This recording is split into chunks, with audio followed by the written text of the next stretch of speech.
पहले श्रीमद् भागवत गीता में स्वयं भगवान श्री कृष्ण ने इंसान की बर्बादी के 3 ही कारण बताए थे।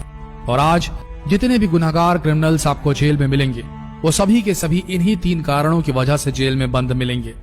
इस वीडियो में कुछ बेहद ही रोचक कहानियां हैं जो इन तीनों कारणों को विस्तार से समझाएंगी। इसके बाद आप खुद पे एक नजर डाल लीजिएगा, कहीं आप में भी तो नहीं है ये 3 विकार। अगर हैं तो सावधान। श्री कृष्ण ने खुद बताया है कि बर्बादी आपका इंतजार कर रही है, तो बने रहिए इस वीडियो के अंत तक श्री कृष्ण द्वारा दिए गए इस ज्ञान को जानने के लिए। तो पहले आते हैं कहानी पर। प्राचीन काल में एक शाही परिवार में एक लड़के का जन्म हुआ। कम उम्र में ही शाही ठाट बाट से दूर उसे गुरुकुल में भेज दिया गया। गुरुकुल में वह विद्यार्थी सबसे होनहार था। उसने वेदों और शास्त्रों का अध्ययन किया। गुरुकुल में उसकी शिक्षा समाप्त भी नहीं हुई थी कि उसके माता पिता और भाई बहन सभी प्राकृतिक आपदा में मारे गए। ना तो राजसी ठाट बाट रहा और ना ही माँ बाप। शिक्षा समाप्त करने के बाद इस विद्यार्थी ने प्रण लिया कि उसका सारा जीवन केवल लोगों की भलाई में ही गुजरेगा और उसने संन्यास ले लिया। अब इस सन्यासी ने इतनी सारी महत्वाकांक्षा त्याग दी और अब वो ध्यान लगाने के लिए सांसारिक चीजों को छोड़कर हिमालय के जंगलों में चला गया। वहां पर उसने लंबे समय तक तपस्या की और अपनी दिमागी शक्तियों को विकसित किया। वह सन्यासी जीवन में बहुत खुश था। लोग शिक्षा लेने के लिए उसके पास आते थे और ये सन्यासी लोगों की समस्या सुलझाने में लोगों की मदद करता था। धीरे धीरे इस सन्यासी की चर्चा पूरे नगर में होने लगी। सन्यासी बहुत ही मशहूर होने लगा। पर उस राज्य का राजा बहुत ही क्रूर व्यक्ति था और राजा ने सन्यासी से मिलने की ठान ली। इस पहली मुलाकात से ही राजा इस सन्यासी से इतना प्रभावित हुआ कि उसने अच्छाई की राह पर चलने की ठान ली। राजा मन ही मन सोचने लगा, अगर ये सन्यासी मुझे चंद मिनटों में ही इतना बदल सकता है तो अगर ये मेरे पास रहने लगे तो मेरी तो जिंदगी ही बदल जाएगी। इसकी सेवा से मेरा जीवन धन्य हो जाएगा। राजा ने सन्यासी से महल में चलने का आग्रह किया। सन्यासी इसके लिए मान गए और राजा सन्यासी को लेकर महल पहुंच गए। वहां राजा ने शाही कमरे में सन्यासी को भोजन करवाया। सन्यासी ने राजा का धन्यवाद किया और जाने की आज्ञा मांगी। राजा ने कहा, आप हमारे बगीचे में हमेशा के लिए रह सकते हैं।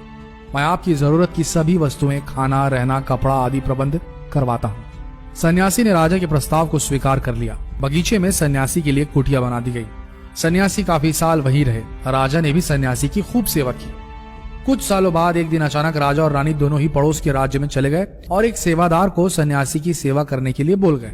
लेकिन सेवादार बीमार पड़ गया और अगले दिन से आया ही नहीं। सन्यासी को ना तो अब कोई भोजन देने वाला था और ना ही सन्यासी की देखभाल करने वाला था। कुछ दिनों बाद जब राजा वापस लौटे तो सन्यासी ने राजा को खूब डांट लगाई और कहा, गैर जिम्मेदारी की भी हद होती है। जब तुम मेरी जिम्मेदारी उठा ही नहीं सकते थे तो ली ही क्यों भला। राजा ने सन्यासी से क्षमा मांगी और सन्यासी ने फिर भी राजा को काफी कुछ बोला और कुछ देर बाद मामला शांत हो गया।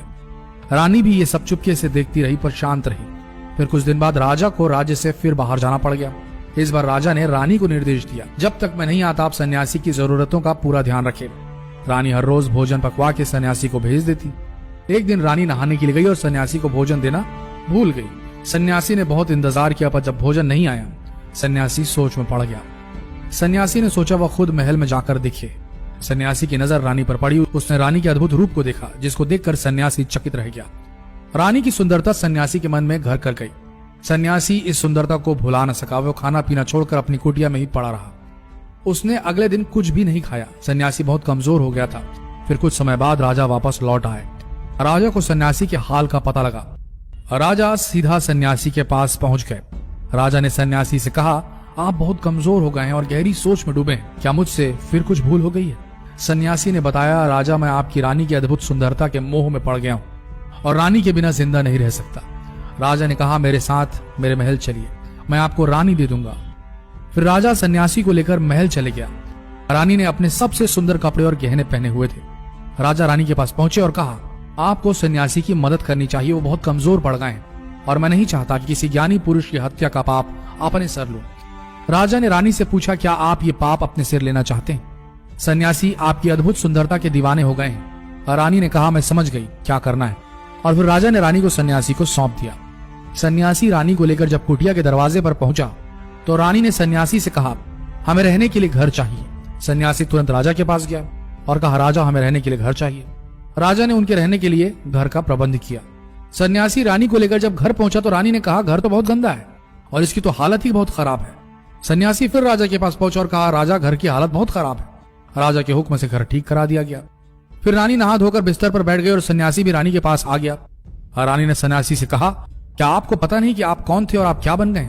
आप एक महान सन्यासी थे जिसके लिए राजा भी सारी जरूरत की वस्तुएं स्वयं उपलब्ध कराता था, और आज आप वासना के कारण मेरे गुलाम हो गए। ये सुनकर सन्यासी को महसूस हुआ कि वो तो एक सन्यासी है जो अपनी सारी सुख सुविधाओं को छोड़कर शांति की तलाश में जंगलों में चले गए थे।